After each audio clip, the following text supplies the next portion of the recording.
Welcome, everyone. Ooh, Friday Junior. Oh my goodness, we literally made it almost the entire week of the Learnathon. How exciting! How's everybody feeling? Put it in the chat or give me a thumbs up if you're feeling good. I'm feeling good. This has been such an amazing week. I feel like I've learned so much, honestly. Like, I've learned so much about AI, I've learned so much about blockchain, I've learned so much about VR. Got a thumbs up. Hey Esther, hey Taya. Ooh, woo child. Like I feel that woo in my spirit. Deep in my spirit. But thanks so much for joining. We won't delay any further. Again, just welcoming you all to cross team collaboration and leadership with Priyanka Pathak, senior manager at Salesforce. Really excited for this workshop. So just a brief overview. Today we'll sort of explore effective leadership of cross-functional teams covering essential aspects like release planning, scrum ceremonies, and organizational growth initiatives. So you're going to learn about strengthening cultural initiatives that value unique contributions and facilitate effective cross-disciplinary communication. So this is going to be good for my PMs, my scrum masters, but this is also going to be great for anyone in a managerial role, anyone in a team role, and also anyone who'll be building teams for the Ideathon and the Hackathon. You're really going to want to learn how to build a good cross-functional team and work together well. So without further ado, I will pass it on over to Priyanka. But one more note, if you have any questions during the presentation, please use the Q&A feature to the right of your screen. So you'll see chat participants and then you'll see Q&A. You can ask as yourself or you can ask anonymously. And that is all. Thank you, everyone, and take it away, Priyanka. Thank you so much, Alex, and good morning, everyone. Very, very good morning. And yes, we have reached till Friday or Friday Junior, I would say.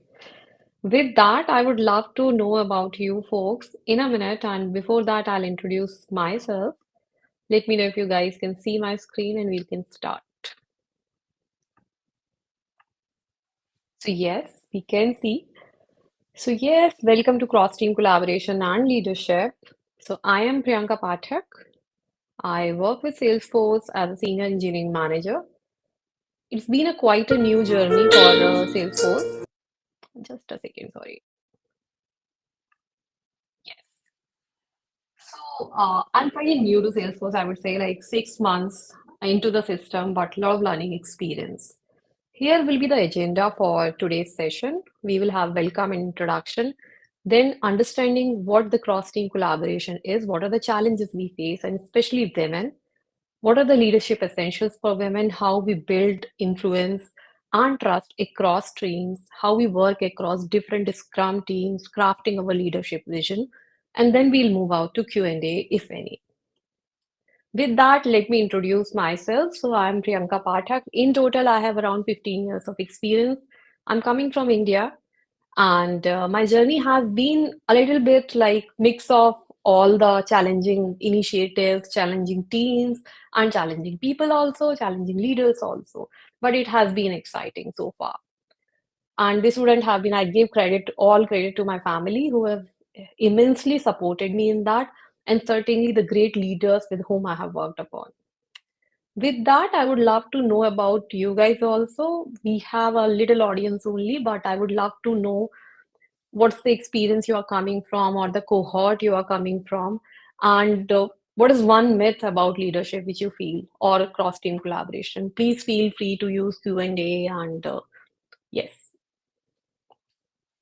so I'll give you maybe 30 seconds around that, and then we can move ahead further.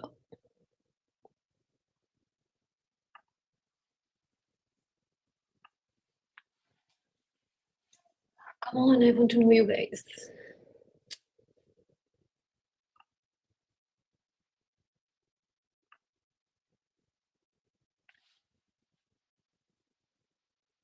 So yes, Myra is writing some believe that leadership is an innate quality and only certain people are born to be leaders. Yes, to address that, this is definitely a myth. Leadership is something which you can learn from your experience, which you can learn by reading books, which you can learn with your experience in building teams, interacting with people in your daily work life, in your daily personal life also. So definitely a myth, I would say.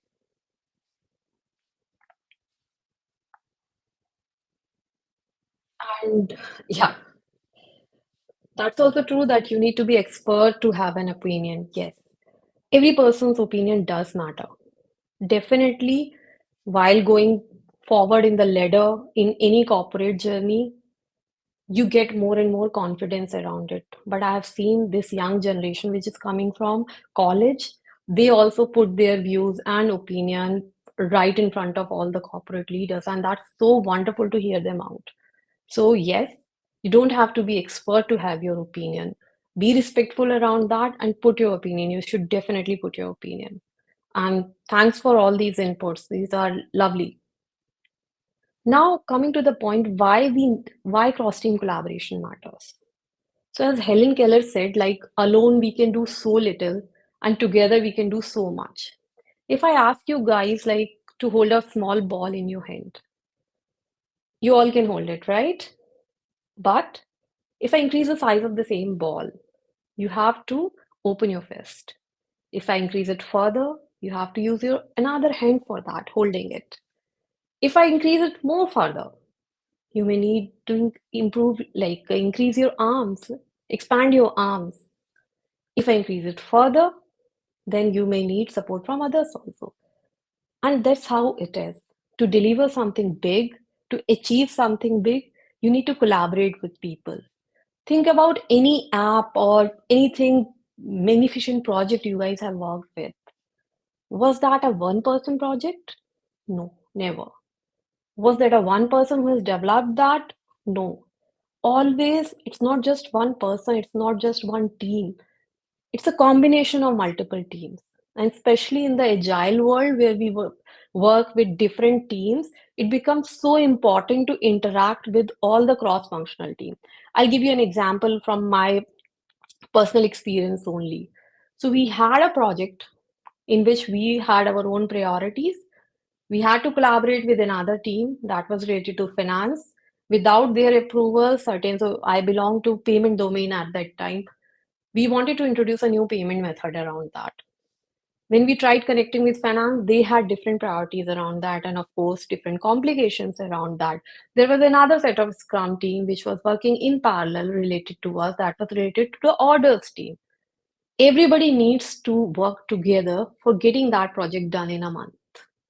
So that's how the collaboration works. Sometimes there are different priorities. You have to handle that. It makes it so easy to say around that okay, work in these cross-functional teams, how to do that.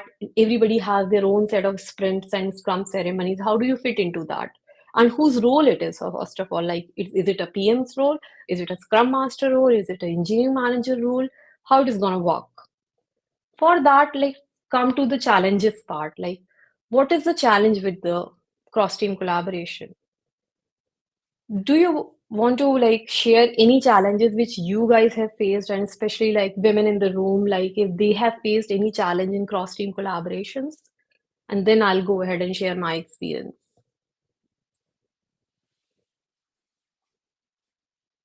I'm sure life can't be this easy for everyone, so you must have faced challenges.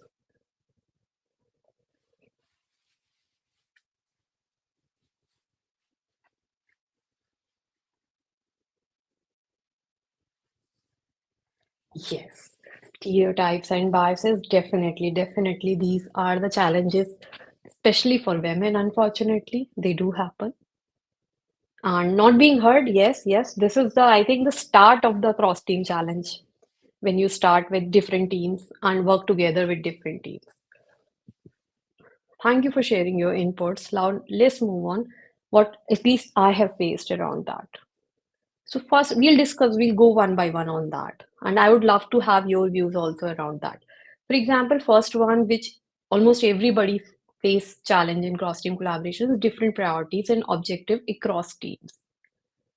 One example I'll give you, we have been developing. So when I joined Salesforce, there was a team I was assigned to. And the first thing I did was I'm a senior manager around that. I had a discussion with the team that what are the challenges you guys are facing? One thing that came across was that we are like the app developers, but the platform on which the app is getting developed is also getting built in parallel. So there are a hell lot of dependencies. Nobody's gonna listen to each other. And with that other team also, there are underlying dependent teams. So imagine like we are dealing with n number of different teams and nobody's gonna hear because they have different priorities around that. So this was the biggest barrier they had. For them, you some product is important for you, your PM, but for them it comes less in the priority. How you deal with that? We'll talk about how to overcome these challenges also, especially again in an agile world, how we can function it better. Coming to the second barrier which we have is the communication gaps. As we say, like not being heard, cultural biases, hierarchical differences. For example, I, as a senior engineering manager, is going to a meeting to another team, and if all the people present there are senior directors or VPs, I might be a little hesitant around that, right? And people do that. People show hierarchy around that, and that kind of people are like very common in the world. You will meet them. But how to overcome that? These are the communication gaps which we need to address, be it women, be it men, anybody. Another bias or challenge I would say which we face is the gender dynamics in leadership role. I remember like in past many years I have been in the role of management from last 6+ years, and in most of my years I was the only woman in the leadership role, or I would say in a room full of men, all the meetings I was the only woman. And that sometimes takes you back, or that sometimes gives you the constant feeling of proving yourself, which is again a challenge because you're not able to even put your point. Again, like you feel that, okay, I don't have a proper information. How will I move ahead? Is it okay to put my point over there with the very loud voices of men around you? It becomes really difficult to put your point around that. Another challenge which usually people face is managing diverse perspectives and biases. Now, biases is not just about, see, some biases are pretty visible. Those are still okay to handle. But there are unconscious biases which are in the people mind. They don't even know that they are the cause of the bias. And that's when your leadership skills need to shine to understand that bias as well as address that bias. So, in the next few slides, I'll discuss how you can overcome these challenges. But before that, I would love to hear if any one of you has that experience and share any input, how you will overcome all this. Like, if you can go ahead, maybe in a one-liner, or have you faced it? Like, have you faced these challenges out of these four?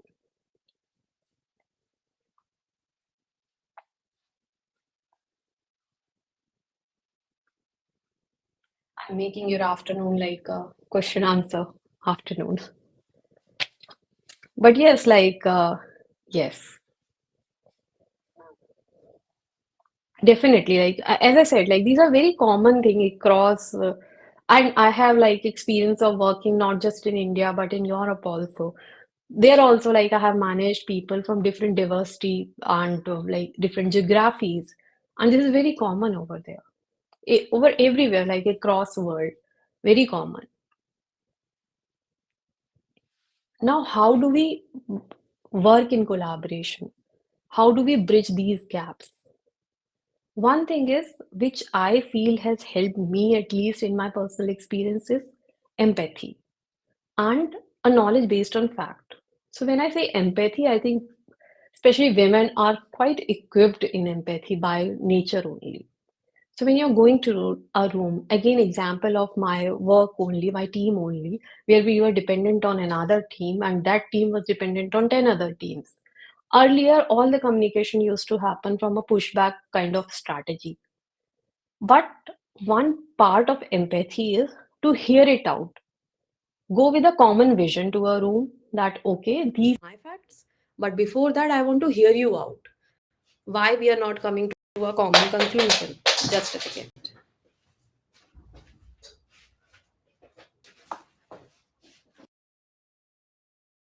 Yeah, hope you guys can hear me.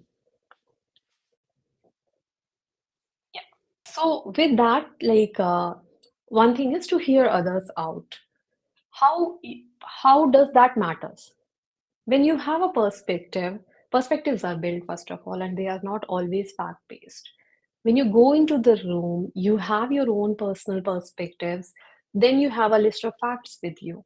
When you hear out people, the environment you create is that somebody is getting hurt. You are there to provide them a solution rather than an argument. Then, when you hear them out and work for a common goal, definitely you can come to a conclusion.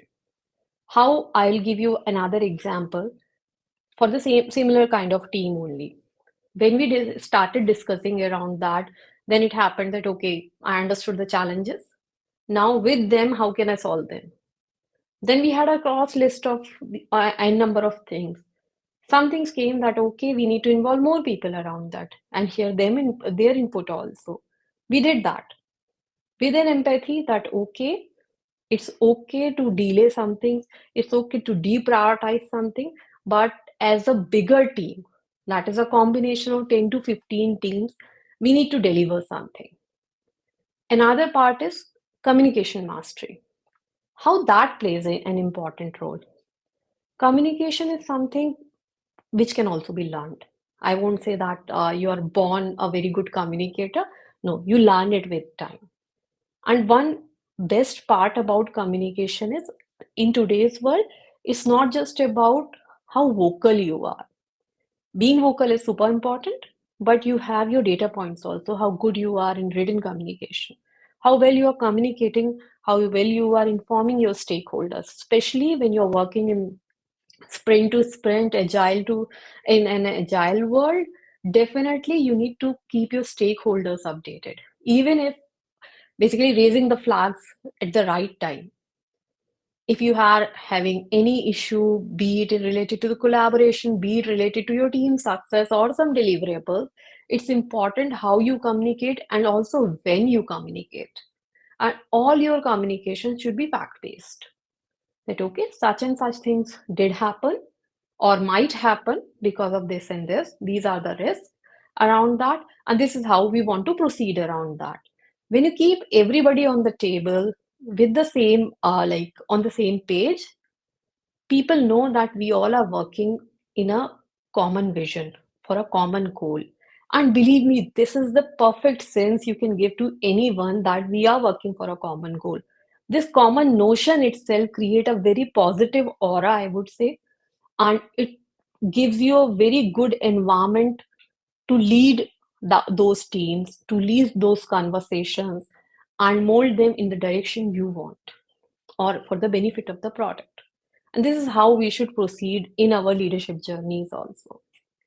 Now, coming to the strategic alignment. Strategic alignment is also important. Why I'm saying so is, for example, like we have been working on, as I said, like different priorities. We have different teams, we are working on different priorities. So, take example that I'm working on something that is the highest priority for me to get delivered, but the team it is dependent on has some other priority. It becomes less priority for them. So it's very important that we communicate why it is important for us. What can we do to make it important for them and get it done from them? Sometimes it's a win-win situation. Sometimes you have to put your points, you have to compromise on few, maybe you have to readjust your MVP also accordingly and keep your stakeholders aligned to that.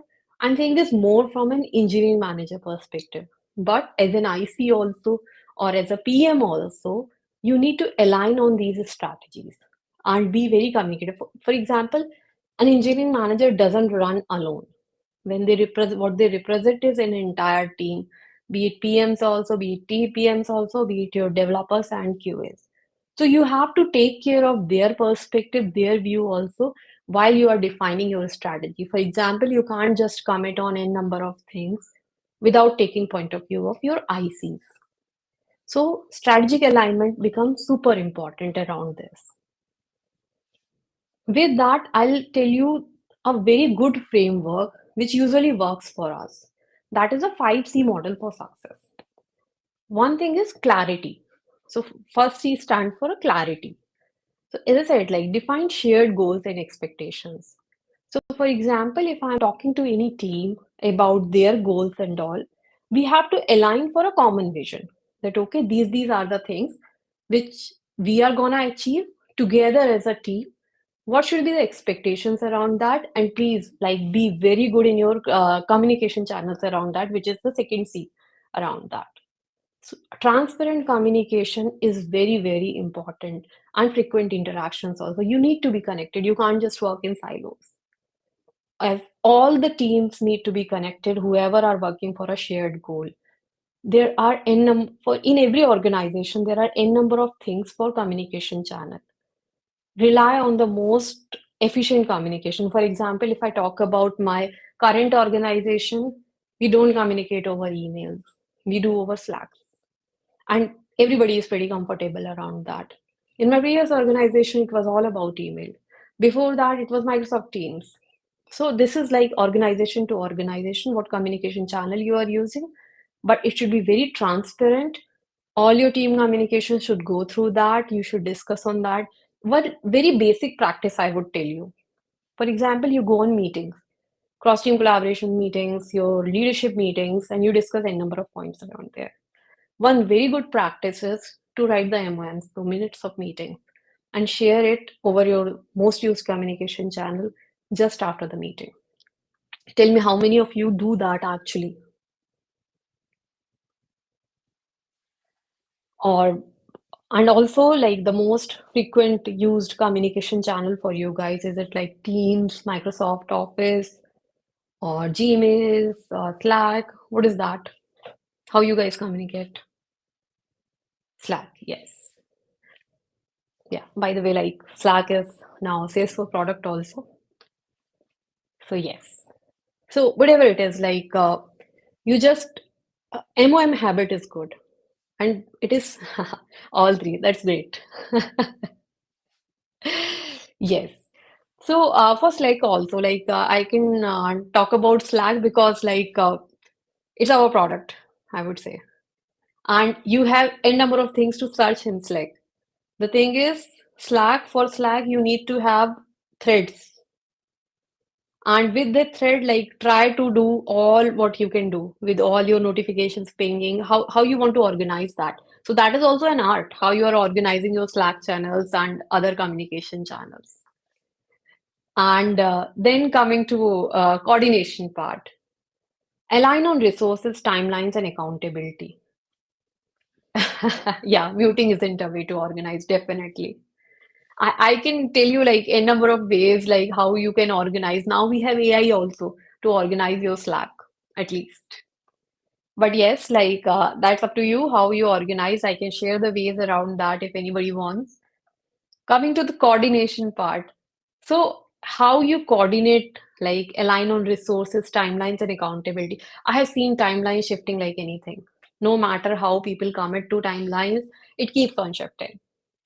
And a recent case I have seen like where timelines were shifting almost every week, and it becomes very, very hard how you manage those timelines. But only thing which has been helpful to us is again the coordination, constant connection, I would say, around that. That okay, these are the timelines which we are agreeing on. Maybe like so maybe like on the timelines, maybe use a Google Doc, Quip, Excel sheet, wherever you track all those things, or maybe some tool. For example, in Salesforce, we use Gus tool, our own product. So whatever, Jira, how you track timelines, that depends on you. But someone has to be accountable around that and a regular check around that. So that is super important. So be mindful around that, like how you are coordinating around your stakeholders and as well as other team partners. The last two C's are more around like conflict resolution. Conflict resolution, I'm sure like all of you must have been in the position where you had disagreements. It's very common. And especially how you deal with becomes more important. And it's a combination of emotions, sentiments, everything. Like how your mood is today. As simple as that. But be very respectful around that. And what one thing which has helped me, at least for the disagreements, is that you can do it in a very constructive manner if you have these SBI approach kind of things. The situation behavior impact, that okay, if you go with this way, This was is going to be the behavior, and this will be the impact. Are we agreeing on that? Are we disagreeing on that? Go with the consequences, how it is going to happen, and go ahead with that. And last but not the least, most important part is celebration. Whenever you are working in maybe in your own team setup, in your cross team setup, it's very important to celebrate people.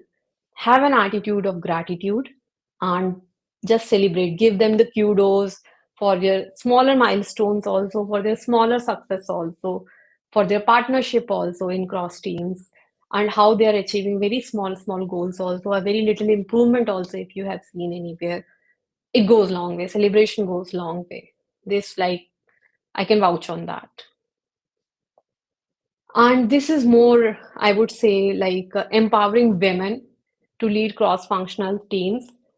And techniques of effective storytelling is super important in creating a psychological safety in the teams.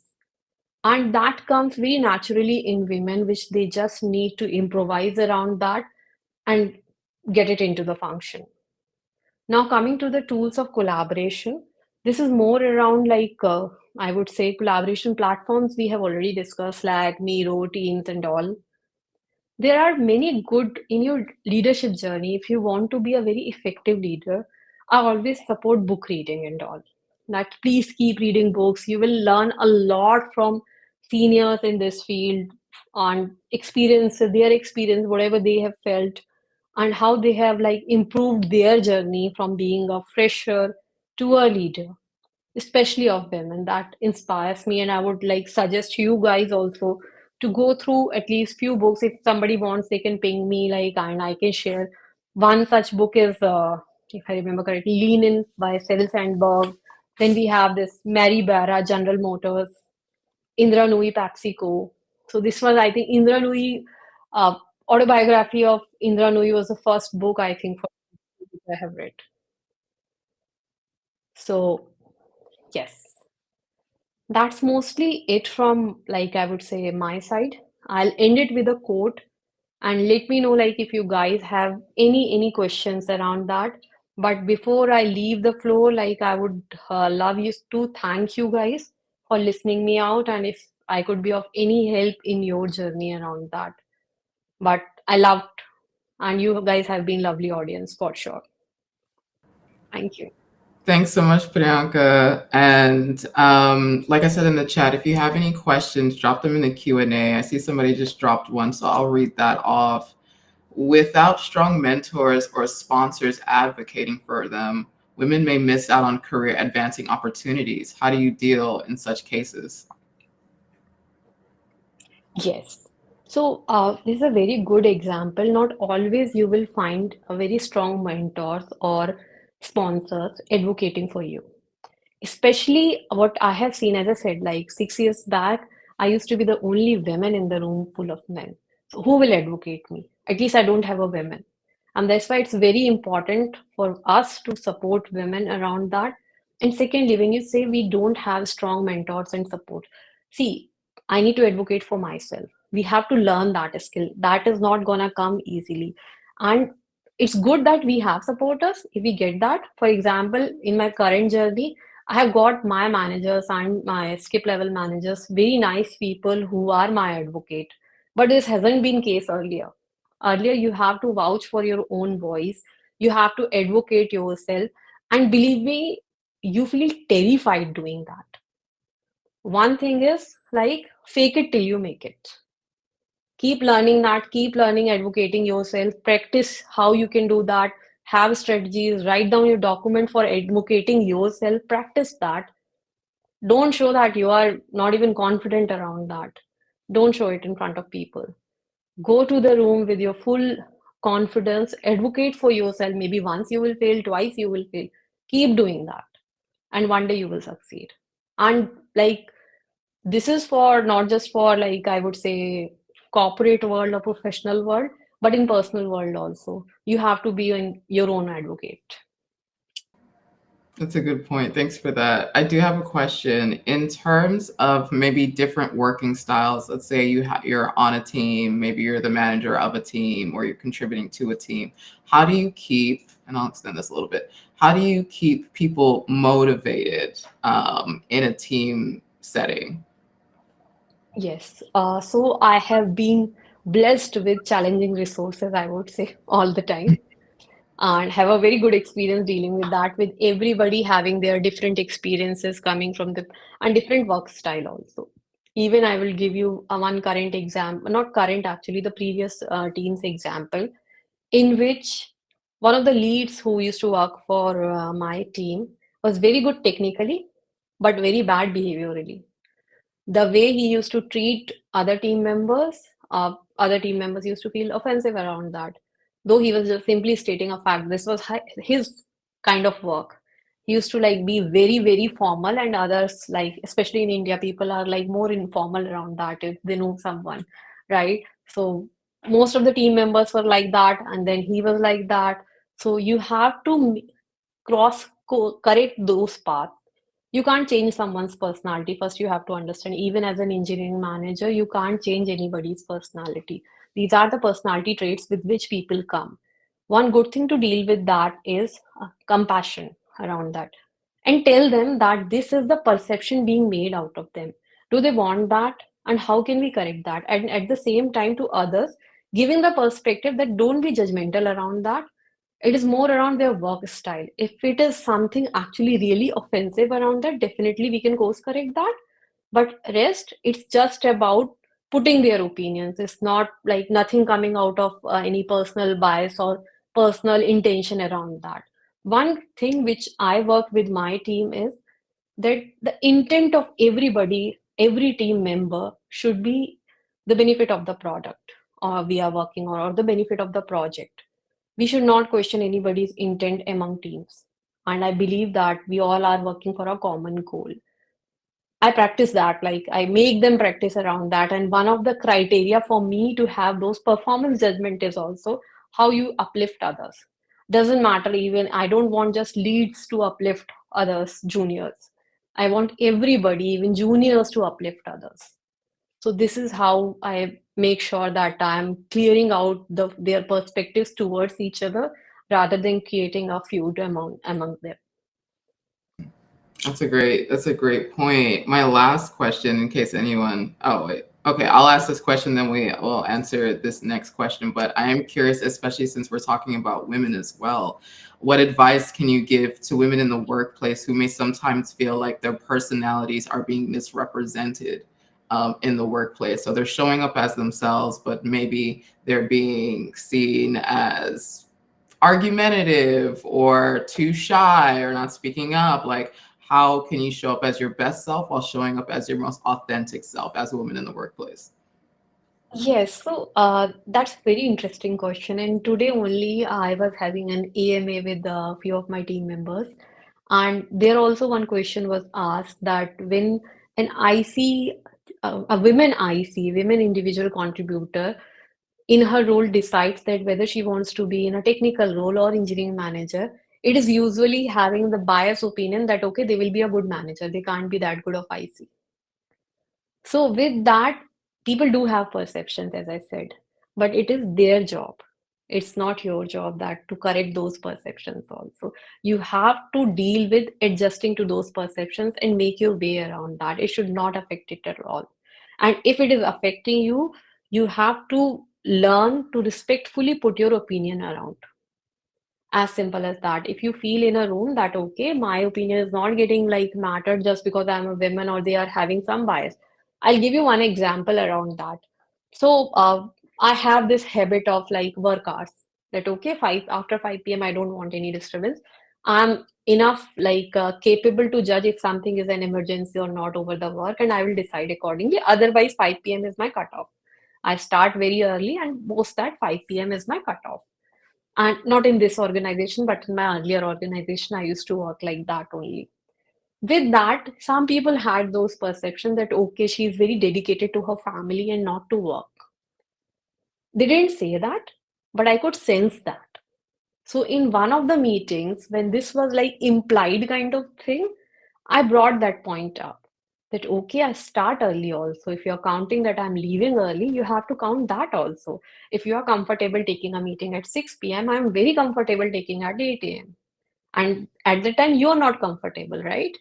So you have to take that perception and you have to speak out for yourself in a very respective manner. And once you give them the taste of that perspective, they also are very cautious around that, at least like in front of you. I don't know that changes them internally or not, but at least in front of you, you're not that getting that negativity, as simple as that. So you have to be confident in yourself. If you start feeling that okay, I am doing any less, then the world around you is like ready to prove you that. So it's up to you, like have your own confidence with you. All And yeah, right. somebody has asked, yes, Mhm. balancing work life is really difficult at times, especially if you're a woman. Yes, it is difficult. Managing work-life balance is difficult. And I would say it's more of when are you giving priority to your work and when are you giving priority to your life. They both don't go in parallel. You can't, you have a single mind, you have to focus. And for being successful in work, also, you need support from your family. For being successful in your family responsibilities, you need support from your work. So when I say support, it is same similar kind of support that okay, these are my limitations. Here is what I'm giving input, which I'm supposed to give. And here is something which I need to uh, adhere to my family. As simple as that. So, one good thing is the clear boundaries kind of thing. Be very clear around your work boundaries that, okay, this is something important. I remember earlier in my career, I have denied a lot of dinners, work dinners. And that came as a performance feedback for me, surprisingly that okay, you always deny the dinners. And for that, my argument was, you please plan lunches. That comes under my work hours. Dinners is again a choice to me. It's fine for me, like once in a while, I'll do attend, but I can't attend like 2 or 3 dinners in a week. So that is again like how able you are to justify yourself, to voice out your opinion. Again, that gives you the confidence that okay, and that also being a person that you are loyal to your work also, and that will show. It's not important that somebody else is coming for you to advocate you, or maybe you will feel those things like sometimes I also feel that okay, people are not able to understand that I am so loyal to the work, I'm giving my 100%. It happens with everybody at every point of your leadership journey also, or career also, it does happen. But it's okay to pass through that moment, and just you should know in yourself you're doing right, you're loyal to your work as well as to your family also. And don't feel guilty around like spending time in office if something personal. I know women do feel, especially when they become mother, they definitely feel that. So don't feel guilty around that. Whatever you are doing, you're doing it for your family only. So don't feel guilty. That's a good point, honestly. And yeah, I guess the question is how does one deal with if you're trying to climb the corporate ladder as a woman? We tend to have different responsibilities than our allies, than our male allies. You know, we have families, we have other obligations, social obligations that we want to contribute to, emotional obligations. And so I guess I'm wondering, how can we climb the corporate ladder and be that girl boss while also still respecting that we have other stuff going on? It can often feel like our male allies have all the time in the world to go to these extracurricular events. And so they seem to sort of climb that corporate ladder a little bit faster. But if I want to do that, but I have other responsibilities, like how can I still do that and not feel like I'm sacrificing left and right? True, true, true. So I would say like first of all, again like everybody's journey is different. How you treat what is success? What is success to you? For someone else, success is different. For me, success is different. So have don't go in the race of success for somebody else. Have your own pace that okay, these are my success milestones. Now, how you are going to achieve that? Of course, there will come a time where you need to attend those extracurricular activities also. And it's fine to take out some time from the family for some time. It's just that you need to adjust that time, that your family is in a good condition at that time. You can't have a crying baby and you're going out, right? So you have to settle those things down. You have to seek out support around there and then manage those extracurricular also. At the same time, you are in full right to take off from your office and take care of your family when they are needed. And I think you should work in those organizations only where you get that support, that kind of support. Luckily, like I'm happy that at least Salesforce provides that. I have seen people like in my teams only, in a very critical time, a male counterpart only, he needed like 2 weeks off to take care of his mother, which was very fine. There's no performance defining around that. So that is an organizational culture also, which gets imbibed in a leader also, that okay, you need to support, because ultimately everybody has a life outside work. So you have to take care of both the things hand in hand. Sometimes you have to take care of those extracurricular activities also and make sure you're doing all the correct things for going up in the ladder, but your own ladder. It's not like no competition around that. It's your pace when you want to do, how you want to do. What, for example, like if you talk about like for me and my counterpart, any counterpart, if I take, I have like, of course, I have competition with him or her, whoever it is. I have to have a very strong competition around that.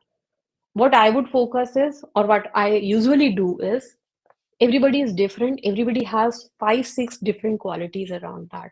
Focus on your qualities. They might not be having that. Let them focus on theirs, but have your own qualities. First of all, like analyze yourself, analyze your qualities, what you bring to the system, which is unique. Define your uniqueness, call it out, make it like very public around that to your leaders, that okay, this is something which I'm bringing to plate, which nobody else is doing, right? And you will find that once you start analyzing that, because everybody is unique. When you are working with your 100%, you have those qualities. So go ahead with that, like be a very good self advocate, I would say. And for people like me who have learned this throughout their journey, is prepare a document around that before going. Because in front of someone who are cross questioning you, you might not be that good in answering. But if you have done your homework, it's pretty easy. It becomes easy, and you are confident also that, okay, I'm presenting this. This is what I'm going to work. And with your leaders, always craft your career path also. That, okay, what are you expecting from me? Forget about anybody else.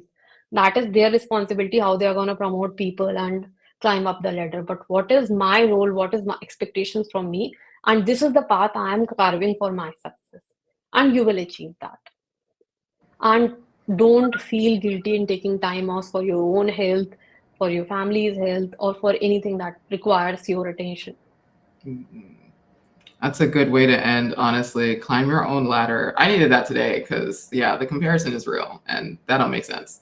So, thank you so much, Priyanka, for this presentation. For everyone joining, thank you so much for participating. I put the survey in the chat. Let us know, let Priyanka know how you enjoyed this workshop. Feedback helps us grow, it helps us create this global event. So, every feedback survey that you fill out is helping us grow. So thank you all so much. If you are interested in other resources, other videos, please feel free to check out our YouTube channel. We have recordings from other workshops as well that directly talk about what Priyanka was talking about, climbing your own corporate ladder, writing your own career story. And Priyanka's workshop will also be available on our YouTube as well. So thank you all for joining and have a great rest of your day. Thank you so much, everyone, and thank you, Liz.